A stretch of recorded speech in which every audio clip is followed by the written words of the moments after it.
représente, je m'appelle Thierry Tortosa, je suis paléontologue, spécialiste des dinosaures de Provence.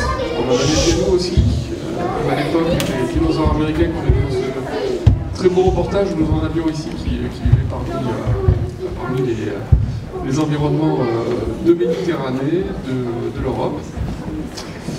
Et je suis aujourd'hui conservateur de la réserve naturelle nationale de Sainte-Victoire. Donc c'est une réserve naturelle qui a pour but de protéger des centaines, voire des milliers de fossiles que l'on trouve au pied de la montagne Sainte-Victoire. Donc c'est pas loin d'Aix-en-Provence.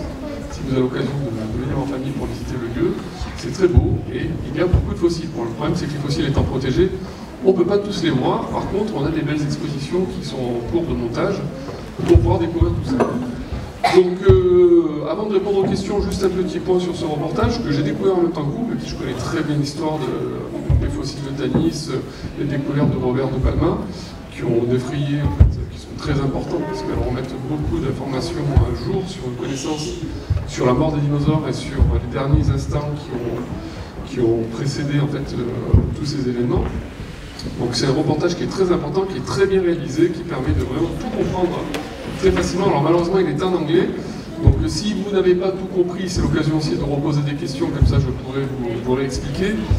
Mais ce qui est intéressant avec ce reportage, c'est qu'il fait vraiment le point sur toutes les connaissances sur les dernières heures avant l'explosion, enfin avant l'impact météoritique et tout ce qui a suivi, que ce soit sur Tanis, que ce soit en Amérique du Nord, mais aussi un peu plus généralement à l'échelle de la planète Terre. Voilà, donc déjà, est-ce qu'il y a des choses que vous n'avez pas du tout compris, sur lesquelles vous voulez revenir, et après je répondrai aux questions diverses et variées que vous pourriez avoir. Oui, on va commencer par toi. Il y a un micro qui est malade.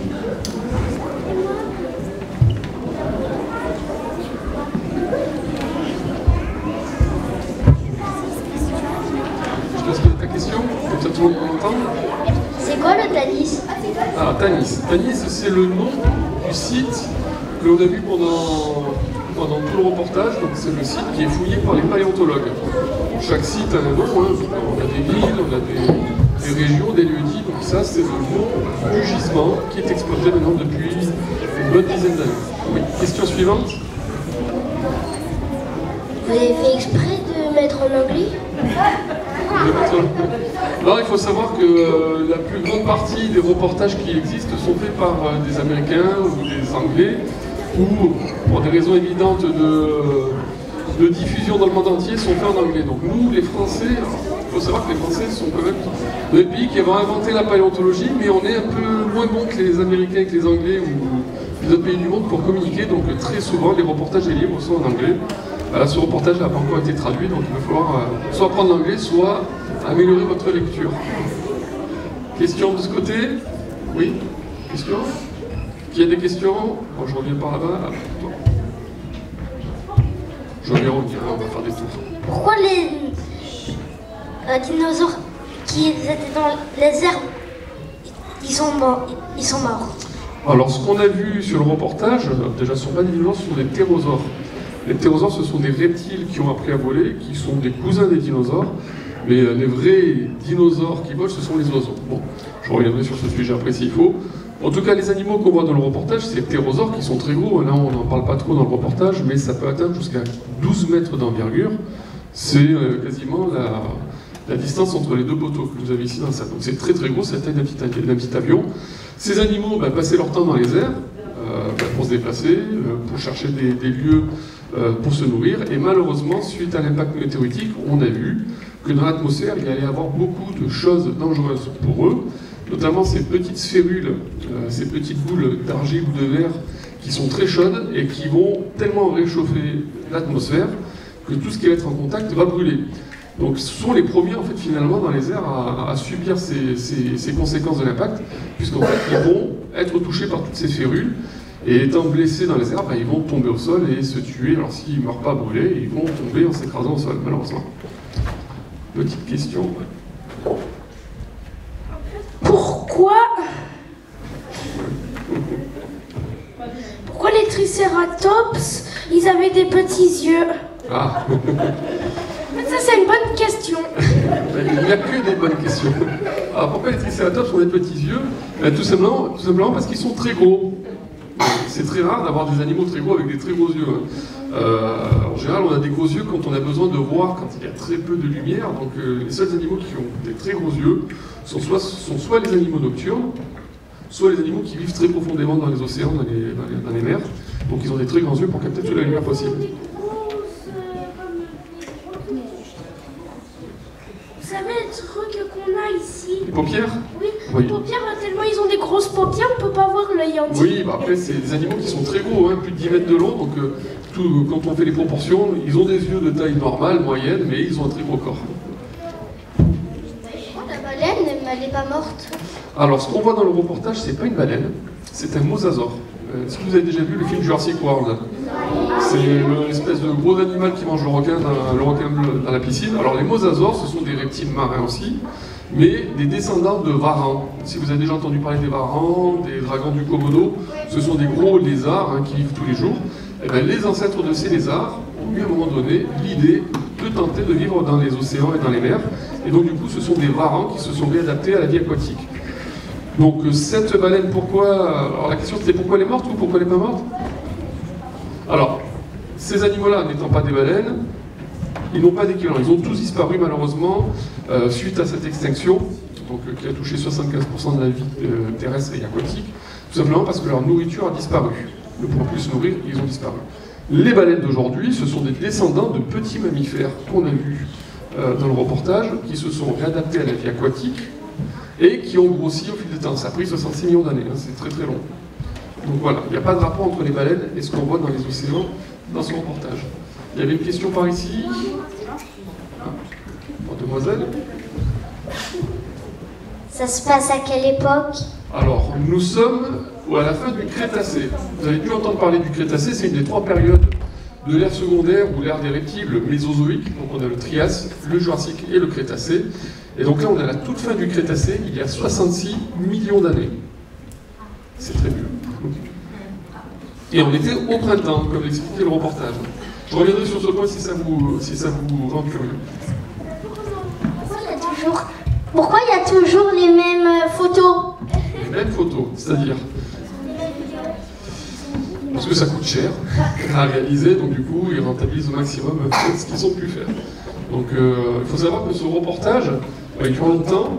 Effectivement, il y a beaucoup d'images, de plans, de scènes qu'on va passer, mais c'est très très cher à faire, et en fait, c'est pour illustrer des éléments scientifiques qui sont très compliqués à expliquer, donc c'est déjà très bien d'avoir tout ça. Moi, quand je fais mes conférences pour présenter ce sujet, je travaille que sur des images, donc je suis plutôt content pour ça. Alors je retourne de l'autre côté de la salle, c'est des questions? Qui n'a pas posé de questions encore? C'est un peu comme Jurassic Park. Vous allez tous pouvoir poser vos questions, vous inquiétez pas. Si la météorite n'aurait pas frappé la Terre, on serait des dinosaures? Ah non, on ne serait pas des dinosaures, on ne serait pas là. Ça répond à la question.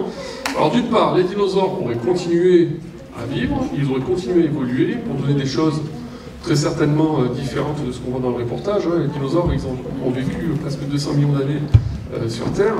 Et entre les tout premiers dinosaures qui sont apparus au Trias et ceux qu'on voit dans le reportage, déjà il y a eu beaucoup d'évolution. Nous, mammifères, nous sommes les descendants de mammifères, donc nous ne sommes pas des dinosaures. Les dinosaures sont des reptiles.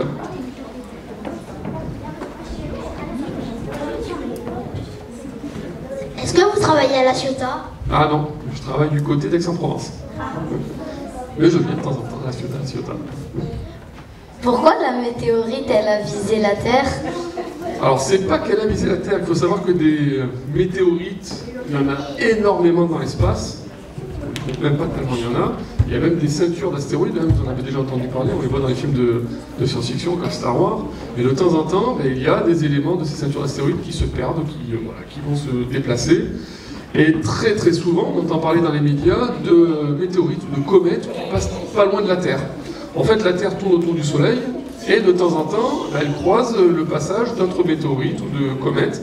Manque de chance, là, il y en a une qui a touché la Terre. Ça arrive régulièrement, hein. Très très souvent, on a des météorites qui tombent sur Terre. Alors nous, on a de la chance.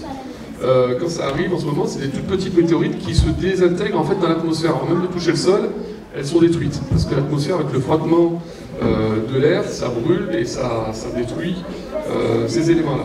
Là, c'est une météorite de 10 km de diamètre, c'est gigantesque. Alors le temps qu'elle touche le sol, elle était encore entière. Mais voilà, c'est quelque chose qui arrive très souvent quand même. C'est pour ça que vous pouvez trouver des fois dans des bourses aux minéraux des petites météorites, des gens qui les ramassent, notamment dans le désert, c'est plus facile à trouver, et qui les revendent parce que ça tombe tout le temps. Oui. Une météorite, c'est du charbon? Non, c'est comme ça a été indiqué dans le reportage, ce sont surtout des métaux, donc du nickel, de l'aluminium, du plomb, enfin des métaux, enfin des éléments très durs, très lourds, qu'on va trouver en très forte concentration, c'est-à-dire en très grande quantité, alors que sur la Terre, en surface, aujourd'hui, c'est plutôt faible, donc c'est comme ça qu'on les reconnaît. Et c'est vraiment des éléments très très lourds, très très solides. Alors, est-ce qu'il y a d'autres questions? Je reviendrai après. Je vais faire le tour. Je vais aller au fond.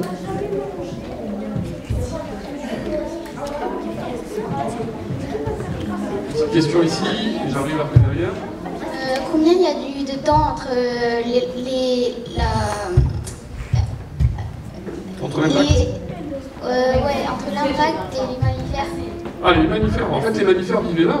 Ils étaient déjà à l'époque des dinosaures, on les voit. En fait, les dinosaures et les mammifères apparaissent en même temps quasiment, il y a 230 millions d'années. Donc ils se sont toujours côtoyés. Sauf que pendant... La question c'est, quand tous les dinosaures sont éteints, combien de temps avant que... la vie qui reprend? Ah, bon, la vie n'a pas totalement disparu, puisqu'on sait qu'il y a eu 75% d'extinction, c'est-à-dire qu'il y a 15% qui a survécu. Pour qu'on arrive, en fait, d'après les études, à un environnement qui soit propice à une vie paisible telle qu'elle existait avant l'impact, il a fallu attendre presque 1000 ans. Voilà. C'est une moyenne, les études sont encore en cours, donc ça a pris beaucoup de temps, ce qui fait que pendant toute cette période, il y a eu encore des disparitions d'animaux qui essaient de survivre et qui ont du mal. Donc il a fallu attendre très longtemps avant que la végétation puisse repousser, avant que le soleil puisse retraverser les nuages de poussière, avant que les températures remontent et que les animaux puissent se reproduire et recoloniser la Terre. Je n'ai pas compris non plus comment... Il y a eu donc, un réchauffement climatique énorme. Et comment ça se fait qu'après, on a une ère glaciaire? Alors, l'ère glaciaire telle qu'on la voit avec les mammouths, c'est beaucoup plus récent. Hein. C'est des choses qui se passent il y a 100 000 ans. À un moment, ils disent que la température, elle est de moins 25. Ah oui, alors, chronologiquement, donc on a l'impact qui se produit. En quelques heures, on va voir un obscurcissement de l'atmosphère. Toute la poussière qui est dégagée va venir complètement bloquer les rayons du soleil. Et là, les températures vont commencer à chuter. Sans soleil, il fait froid. Il suffit de voir ce qui se passe en hiver. Ça va durer des centaines de milliers d'années. En même temps, en fait, on a un dérèglement de la couche d'ozone qui ne va pas plus du tout fonctionner comme normalement. C'est ce qu'on a aujourd'hui avec les dérèglements provoqués par le gaz carbonique, notamment. Et à un moment donné, quand la poussière va retomber, donc le ciel va se redécouvrir, le soleil va réchauffer la Terre, sauf que la couche d'ozone sera complètement détruite. Et là, on va avoir l'effet inverse, un effet de serre, et là, les températures vont remonter de manière très importante. Donc tout ce qui avait survécu au froid va peut-être mourir au chaud. Donc, pas de chance pour eux.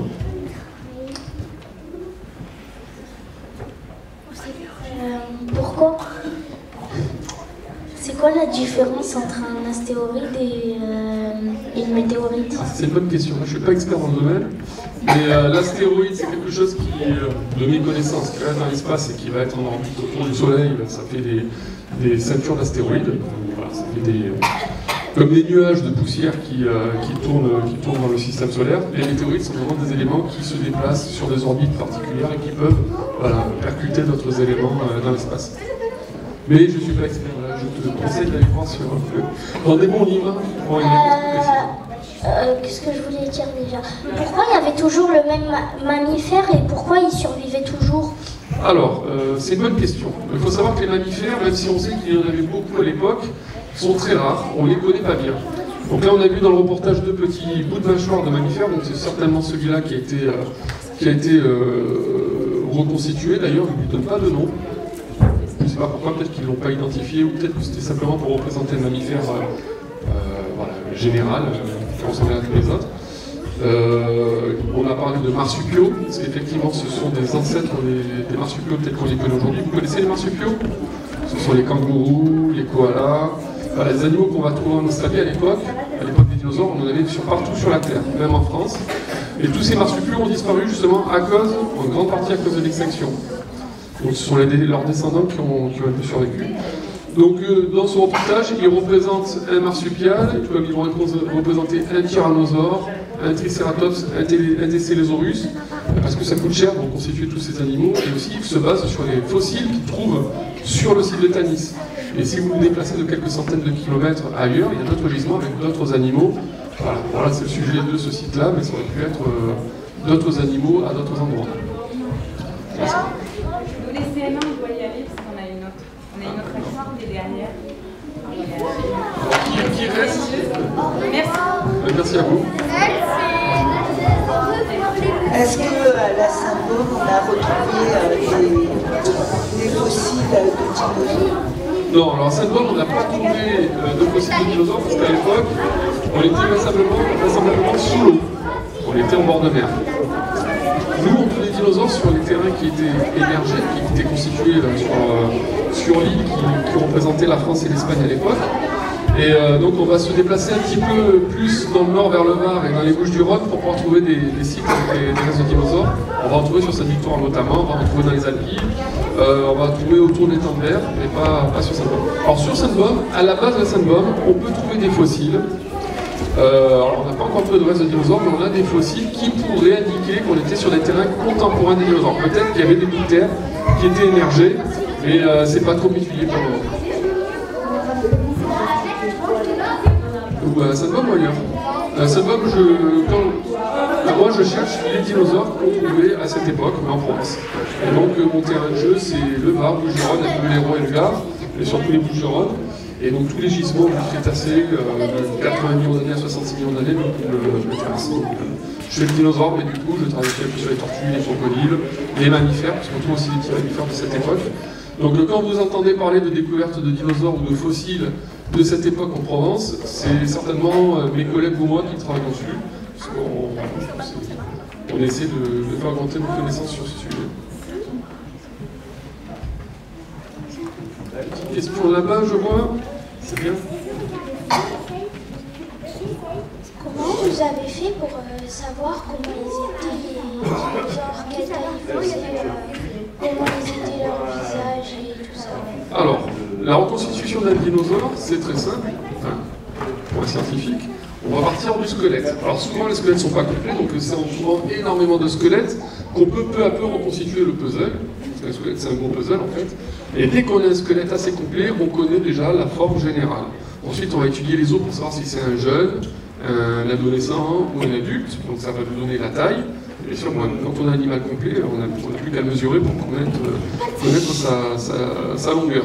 Pour le poids, on va regarder la forme du corps, la forme des os, et on va comparer avec les animaux actuels pour essayer d'estimer toute la masse musculaire, les organes, la peau, pour donner un poids. Quant à la couleur, alors la couleur c'est quelque chose de très intéressant, puisque il y a 20 ans en arrière encore, on ne savait pas quelle était la couleur des dinosaures, parce que la couleur ne se conserve pas. Enfin, on n'avait pas de fossiles colorés.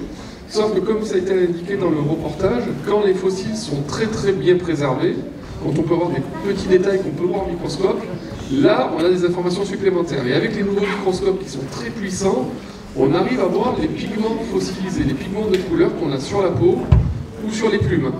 Et donc maintenant, quand on a des très beaux fossiles, on n'a qu'à regarder les pigments pour connaître les couleurs et les nuances des parties qui sont conservées.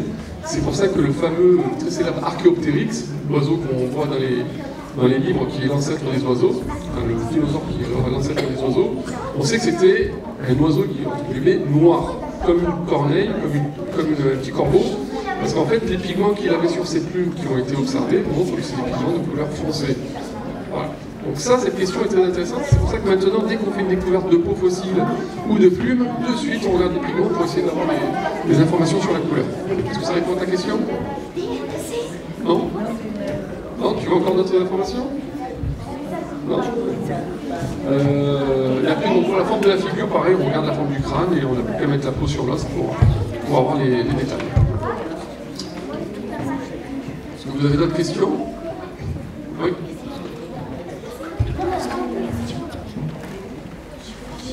Est-ce que les mégalodons, ça existait? Ah oui, les mégalodons existaient, mais c'est des animaux qui sont plus récents. En fait, ce sont des descendants de requins qui ont survécu à l'extinction. Et justement, après cette extinction-là, la Terre s'est retrouvée vide, quasiment vide. Donc tous les animaux qui ont survécu ont commencé à coloniser tout ce qui restait. Ils se sont réappropriés les territoires, la nourriture, les arbres, les océans, les montagnes, en fait, tout ce que vous voulez. Et donc on a parmi les survivants des animaux qui sont de plus en plus gros, puisqu'en fait ils ne se faisaient pas manger par les autres, mais ils mangeaient les autres. Et le mégalodon, en fait, c'est l'évolution d'un requin, justement, enfin, de requins qui ont survécu, et c'est devenu parmi les plus gros prédateurs des océans. Mais c'est bien plus récent que nos dinosaures.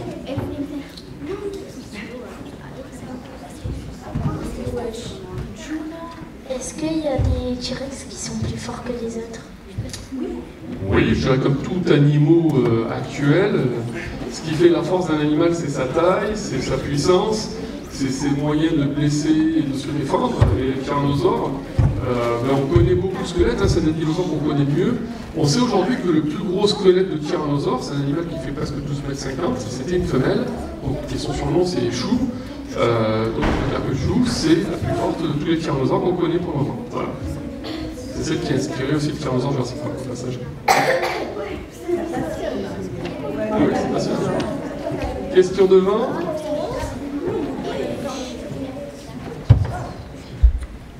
Il y a toujours des mégalodons? Non, il n'y a plus de mégalodon. Parce que pour savoir si un animal existe, il faut trouver des preuves. Et aujourd'hui, on n'a pas de preuves de sa présence encore. C'est vrai qu'il a des cicatrices? Comment? On n'a pas trouvé de fossiles de cicatrices. En fait, quand la météorite, pourquoi c'est que les dinosaures... Alors, c'est vrai qu'on voit que les dinosaures, mais en fait, comme on s'est expliqué, c'est 75% de la vie qui est touchée, qui disparaît. Donc, c'est pas que les dinosaures, c'est les mammifères, c'est les insectes, c'est les reptiles, c'est les oiseaux, c'est les microbes, c'est les animaux qui vivent dans les eaux, dans les océans. C'est aussi les animaux et les plantes qui vivent de l'autre côté de la Terre qui sont touchés. Donc là, on parle que d'une toute petite partie de la biodiversité, mais c'est énormément d'animaux qui disparaissent. Aujourd'hui, les seuls dinosaures qui restent, ce sont les oiseaux. Quand vous mangez du poulet, vous mangez du dinosaure. Sauf que ce sont des dinosaures qui ont évolué depuis 66 millions d'années. Ah si, c'est pareil. Sauf que c'est un dinosaure avec des plumes. Et qui a évolué. Ben, on s'est rendu compte, parce qu'au départ, quand on classait les animaux et les plantes, il y a plusieurs siècles en arrière, on avait fait la différence entre les oiseaux, les mammifères, les reptiles sur des caractères anatomiques, enfin sur la forme du squelette. On s'est rendu compte depuis que les oiseaux, en fait, ce sont simplement des dinosaures, enfin, des reptiles, qui ont vu des plumes se développer et ils ont appris à voler. Ah, d'accord, une question. Est-ce que tous les dinosaures sont morts? Non, sauf les oiseaux. Comme l'expliquait dans le reportage, on parle maintenant de dinosaures non aviens. Les dinosaures aviens, les oiseaux sont toujours parmi nous, mais les dinosaures non aviens, eux, ont disparu. Petit détail, mais ce sera le dernier élément, il faut savoir que même chez les oiseaux, il y a 50%, donc la moitié du nombre d'oiseaux qui vivaient à l'époque sur Terre, qui ont disparu. Tous les oiseaux qui vivaient dans les arbres ayant brûlé, ils ont disparu, ils ne pouvaient plus se reproduire et se cacher, ni se nourrir. Donc c'est vraisemblablement les oiseaux qui vivaient sur le sol, comme les poules, comme les pintades, voilà, tous ces petits animaux au sol qui ne volaient pas trop, qui ont survécu, qui se cachaient dans des terriers aussi, ou dans des troncs d'arbres, et à partir de ces survivants-là, tous les oiseaux actuels ont pu évoluer. Enfin, ce sont les descendants des survivants. Ça va? Pas trop déprimé? Voilà, donc vous avez pu découvrir donc, ce film qui retrace les dernières découvertes qui ont été faites sur ce site de Tanis. Donc, ce sont des découvertes qui sont très récentes, pour une grande partie publiées, mais pas toutes. Il y a encore des grosses discussions scientifiques autour de ces sujets. Il faut savoir que c'est qu'un site à l'échelle internationale qui offre autant de données, mais on a d'autres sites qui font l'objet de recherches. En France, on a aussi quelques sites qui permettent d'étudier cette époque, donc les tout derniers moments de vie et de mort et de survie de ces animaux.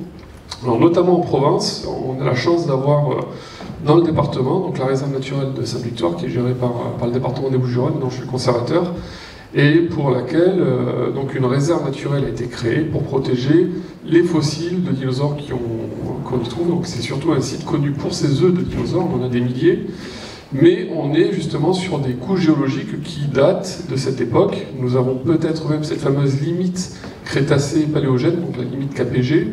Donc nous la cherchons, parce qu'aujourd'hui les études qui ont été menées nous donnent des indices, mais nous n'avons rien de visuellement impactant, j'allais dire, sans jeu de mots. Donc nous continuons la recherche dans les 10 prochaines années pour essayer de corroborer ces résultats-là. Donc en attendant, on continue à trouver des fossiles d'une période un peu plus ancienne de 10 millions d'années, mais voilà, on a bon espoir de pouvoir avancer sur cette question-là. Que dire d'autre? Oui, cette vidéo présente donc l'hypothèse d'un impact météoritique qui est clairement maintenant illustrée et présentée avec l'impact météoritique qui a été repéré au Mexique.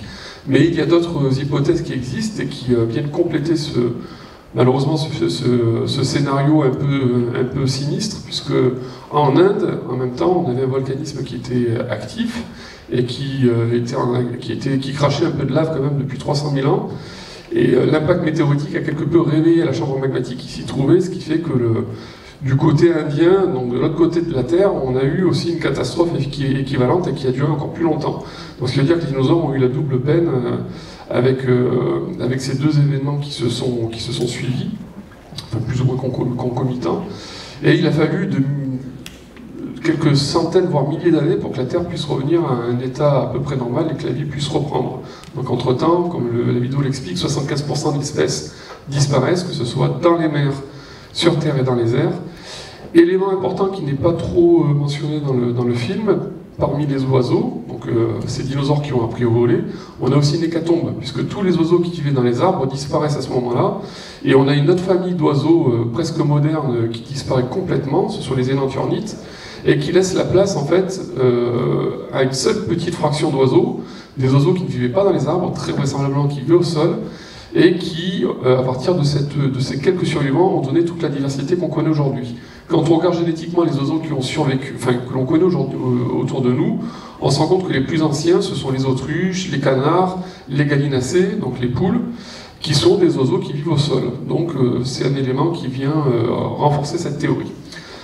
Voilà, c'était quelques mots pour compléter et donner un peu de perspective à notre échelle. Maintenant, si vous avez des questions, j'ai un micro, voilà, je serai ravi de pouvoir vous éclairer.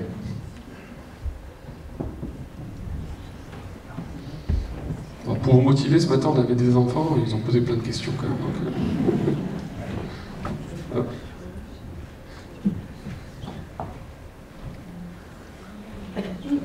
Donc, non, c'était très clair, non?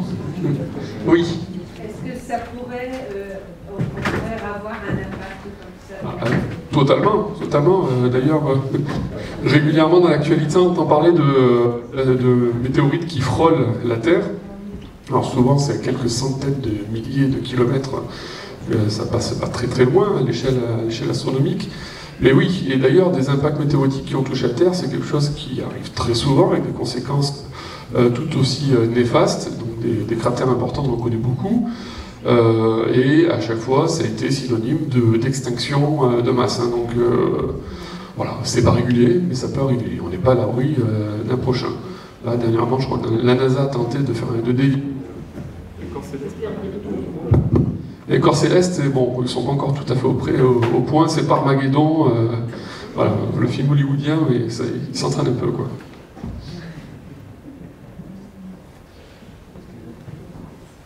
Ah oui. J'ai lu dans un magazine scientifique où il parlait des météorites qu'il y en a donc des différents volumes et la fréquence. Il disait que de 10 à 12 c'était 300 par an, et au fur et à mesure il disait de 10 à 100 km c'était une fois tous les 3 millénaires. Mais du coup, est-ce qu'en 3000 on va être embêté? On verra, hein. On pose la question et on verra ce que diront nos arrière-petits-enfants. Hein. Non, voilà, c'est des statistiques et effectivement, voilà, c'est en comptant tout ce qui s'est passé aujourd'hui, enfin ce qui s'est passé à l'échelle des temps, d'après ce qu'on a pu trouver, d'après qu'on peut compter sur d'autres petites planètes comme la Lune, comme d'autres satellites du système solaire, où on peut compter les impacts. Donc, voilà, faire des statistiques. Bon, voilà, après, la vie, c'est pas une surprise, hein. Des bonnes et des mauvaises. Une question au fond? Ouais.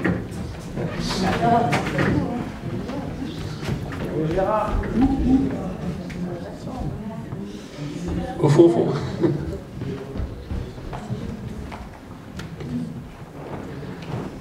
Je m'étais jamais posé cette question, mais là, en voyant le film, je me la pose. On nous dit effectivement que les dinosaures ont disparu il y a plus de 60 millions d'années. Mais quand on voit ça, on sait que les mammifères, les petits mammifères n'ont pas disparu, donc a priori on continue. On se dit quand même, est-ce que c'est vraiment cet impact-là qui a fait disparaître tous les dinosaures? Il n'y en a pas un qui est resté. Et c'est ça, je trouve que c'est un peu étonnant. Voilà, je ne sais pas si... Alors, pourquoi il n'y en est pas resté quelques-uns? Alors, réponse en deux temps. Alors déjà, les dinosaures n'ont pas complètement disparu, effectivement, puisque les oiseaux sont toujours là. Et non seulement les oiseaux sont toujours là, mais ils sont toujours plus nombreux et plus diversifiés que les autres groupes de vertébrés. Donc voilà, le règne des dinosaures n'est pas terminé. Enfin pour le moment, parce que là, la diversité des oiseaux prend un coup avec nos activités humaines. Mais voilà, les oiseaux sont toujours là, donc les dinosaures sont toujours là. Donc, quand vous mangez du poulet, vous mangez du dinosaure. Donc ça, il faut vraiment se... et concernant donc, la tragédie des dinosaures non aviens, donc tous ceux qui ne volaient pas, c'est des réactions en chaîne. En fait, on a beaucoup d'animaux qui disparaissent, mammifères compris. On parle de survie des crocodiles, des tortues, mais il y en a beaucoup qui ont disparu aussi. Et en fait, pourquoi on a des extinctions de telle ampleur? C'est qu'en fait, c'est toutes les chaînes alimentaires qui sont détruites. Et finalement, les seuls survivants sont ceux qui sont soit les plus généralistes, ceux qui demandent le moins d'adaptation possible, parce que bon, ils peuvent tenir le coup plus longtemps.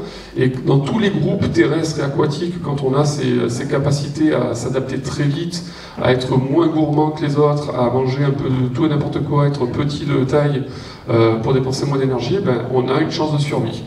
Donc là, on parle des dinosaures parce que c'était le groupe dominant à l'époque, le groupe terrestre dominant, mais dans les océans, c'est une hécatombe où tous les gros animaux disparaissent aussi. On a la disparition des ammonites, la disparition de tous les reptiles marins, la disparition des mosasaures, et bon, voilà, aujourd'hui on n'en a plus. Hein. Et donc tous les gros animaux qu'on a aujourd'hui, ce sont en fait les descendants de tous ces petits survivants, que ce soit dans la terre, sur Terre ou dans les mers, puisqu'en fait on a eu le champ libre au niveau des niches écologiques ensuite. Est-ce que c'est clair ? J'ai une autre question pour compléter. D'abord, merci beaucoup parce que ça nous éclaire sur certaines choses qu'on pourrait encore se demander. Les requins, on dit qu'ils ont à peu près 500 millions d'années d'existence. On est en train de les éradiquer en moins de 50 ans, ce qui est assez extraordinaire. On est vraiment très forts les humains. Mais donc, du coup, les requins, eux, ont vécu cette époque-là, ont vécu... toute cette période-là, et ensuite je suis épatée par la naissance des fougères qui, d'après ce film, sont les premiers végétaux à être revenus au bout de cette fameuse décennie lugubre, on va dire. Oui, alors réponse en deux temps aussi. Alors concernant les requins, effectivement, le groupe des requins c'est un groupe très très large, hein, très ancien, qui a 400 millions d'années, pour les plus anciens, et donc on a une très grande diversité, avec des extinctions de groupes entiers, enfin de familles entières de requins qui vont avoir lieu tout au long de l'ère secondaire et bien avant. À l'époque, donc à la fin du Crétacé, on a dans les océans un groupe dominant de requins, surtout chez les grandes formes prédatrices. Cet impact va modifier, comme j'expliquais, les chaînes alimentaires, et donc ça va défavoriser les plus gros, enfin les requins qui étaient dominants. Ce qui fait que ça va laisser la place à d'autres requins qui vont reprendre le relais, et qui vont donner la diversité qu'on connaît aujourd'hui. Le fameux mégalodon dont on entend parler tout le temps, c'est un descendant des requins qui ont survécu à cette époque-là, et qui n'étaient pas les dominants au moment de l'impact. Voilà. Donc il y a vraiment, c'est toujours un jeu qui part à la chasse perd sa place. Voilà, c'est qui meurt, laisse sa place. Donc c'est toujours un équilibre qui se retrouve avec des survivants. Concernant les fougères, c'est une bonne remarque. En fait, je dirais que dans la chronologie des événements, les premiers qui vont se régaler et qui vont reprendre le dessus sont les champignons. Parce que pendant quelques milliers d'années, on est sur qu'on appelle un compost géant. La Terre est un compost géant.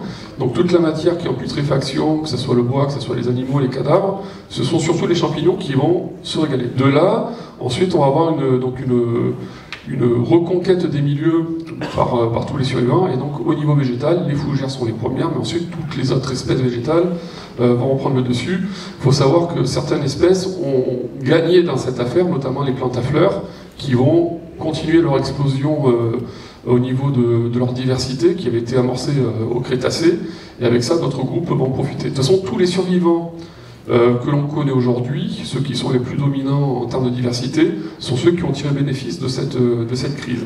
Au niveau du végétal, donc c'est surtout les angiospermes, les plantes à fleurs. Au niveau des mollusques, on a par exemple les gastéropodes, les lamellibranches qui vont tirer parti. Chez les mammifères, ce sont les placentaires, notre groupe, parce qu'au départ, les placentaires étaient en concurrence, enfin en concurrence, mais en tout cas, partager leur niche écologique avec les monotrèmes qu'on connaît aujourd'hui avec les échidnés, par exemple, et les ornithorynques, mais ils étaient beaucoup plus diversifiés à l'époque. Et les marsupiaux qu'on voit dans le film représentaient plus de 50% de la diversité des mammifères. Là aujourd'hui, on n'en trouve plus qu'en Océanie, ils sont très largement minoritaires. Et au sein des reptiles, dinosaures non aviens disparaissent, et c'est tous les autres groupes qui vont se rééquilibrer sur une niche écologique.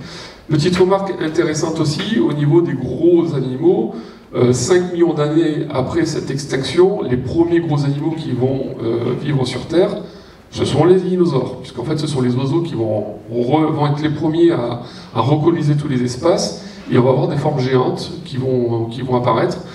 Et on a des traces de ces animaux, notamment en France et en Amérique du Nord, avec les fameux Diatrima, qui, maintenant on appelle ça Gastornis, dont on trouve des œufs sur Saint-Antonin-sur-Bayon, sur Riance, du côté de Salerne aussi. Donc voilà, on sait que les dinosaures étaient encore là.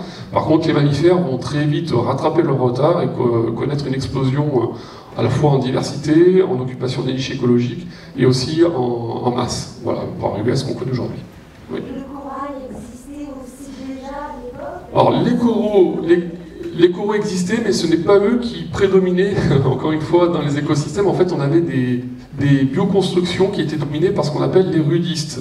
Les rudistes sont des bivalves, en fait, qui étaient fixés au sol et qui formaient des récifs. On en a des très beaux dans toute la région, d'ailleurs, ces bioconstructions. Et ces animaux vont complètement disparaître avec les chamboulements de changement de température, changement d'acidité et leur nourriture qui disparaissait dans les océans. Oui. Oui, bonsoir. Vous l'avez un tout petit peu évoqué tout à l'heure, j'aimerais bien savoir où on en est vraiment aujourd'hui. Moi j'avais cru comprendre que c'était la naissance du point chaud. Je peux continuer? Ah ouais. C'était la naissance du point chaud dans le Décan, là, en Inde, qui avait plutôt diminué la possibilité de vie, et que l'arrivée de la météorite avait été le coup de grâce finalement. Alors que, évidemment, comme c'est très spectaculaire une météorite, aujourd'hui on la met devant et tout le monde retient que c'est une météorite qui a éradiqué les dinosaures, mais c'est pas plutôt le volcanisme qui est à l'origine de tout ça? Pour répondre à la dame aussi qui disait comment c'est possible que tout le monde ait disparu, enfin, même si c'est pas tout le monde. Alors oui, voilà, effectivement, le volcanisme était là avant, de 300 000 ans au moins, donc qui chamboulait déjà les écosystèmes régionaux autour de l'Inde, qui se trouvaient du coup plus au sud. À l'époque, on était encore au large de l'Afrique du Nord, on n'était pas totalement en collision avec l'Asie. Je vais peut-être échanger de micro, parce que celui-là s'arrête régulièrement. Voilà, donc il y avait un bouleversement des écosystèmes déjà depuis très longtemps, ce qui n'a pas empêché la vie de continuer dans ces coins-là, puisqu'on sait qu'on trouve des fossiles entre les coulées de lave très fréquentes en Inde. Effectivement, l'impact météoritique, c'est un peu un coup final qui va tomber, qui va impacter l'autre côté de la Terre. Mais à côté de ça, on a d'autres événements qui sont déjà bouleversants sur des plus longues périodes. On a une régression marine très importante, c'est-à-dire que les niveaux de la mer, des océans vont baisser de manière très importante, d'environ 100 à 200 mètres. Donc tous les systèmes côtiers vont totalement être impactés sur les quelques millions d'années précédant cet impact, donc affaiblir la diversité. On a aussi soi-disant, enfin je ne dis pas soi-disant, mais c'est enregistré dans quelques sites paléontologiques, mais pas encore à l'échelle internationale, des signes d'une baisse de la diversité des dinosaures, en tout cas, notamment en Amérique du Nord, qui montrerait, selon certains spécialistes, que déjà le groupe était un peu mal au point. Donc ça, il faut le prendre avec des pincettes, parce qu'on n'est que sur 2-3 sites. Il faudra avoir autant de données sur tous les autres gisements du monde pour pouvoir confirmer cette tendance. Donc oui, il faut prendre cet événement comme un ensemble de causes qui vont s'accumuler et qui vont laisser très peu de chance en fait aux survivants, plutôt que de dire c'est l'impact qui prédomine. Mais l'impact et les météores vont avoir quand même à eux deux des conséquences vraiment importantes, même au plus profond des océans, puisque ça va créer de l'acidité dans les océans, et donc du coup, là c'est le plancton qui est touché, et donc toutes les chaînes alimentaires qui sont impactées. Est-ce que c'est un peu plus clair? Oui, pas trop. Oui.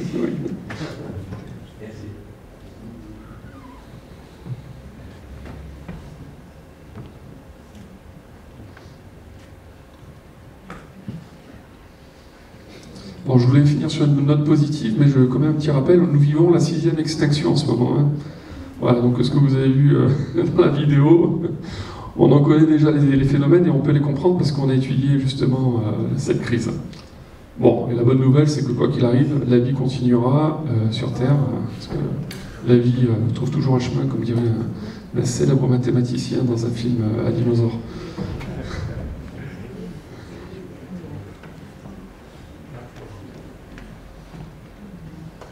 Bon, ben merci.